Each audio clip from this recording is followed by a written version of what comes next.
স্বামী বিবেকানন্দের জন্মদিবস উপলক্ষে ফালাকাটা কলেজ পাড়া স্পোর্টিং ক্লাবের উদ্যোগে ও ফালাকাটা ব্লাড ব্যাংকের সহায়তায় স্বেচ্ছায় রক্তদান শিবিরের আয়োজন করা হয় ক্লাব প্রাঙ্গণে।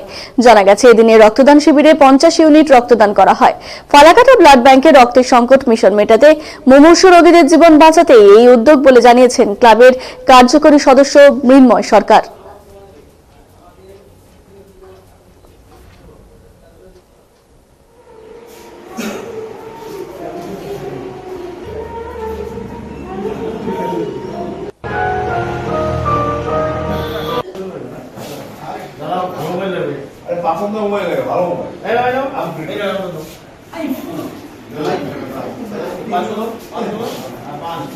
স্বামী বিবেকানন্দের 163তম জন্মজয়ন্তী উপলক্ষে কলেজ পাড়া স্পোর্টিং ক্লাবের পক্ষ থেকে প্রতি বছর নয়, এবারও আমরা স্বেচ্ছায় রক্তদান শিবির আয়োজন করেছি।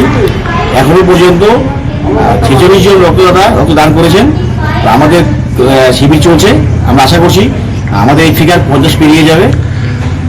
আজকেই আমাদের ফালাকাটা সুপার স্পেশালিটি হাসপাতালের সহযোগিতায় এবং কলেজ পাড়া স্পোর্টিং ক্লাবের পরিচালনায় আজকের এই রক্তদান শিবির অনুষ্ঠিত হচ্ছে। স্বামী বিবেকানন্দের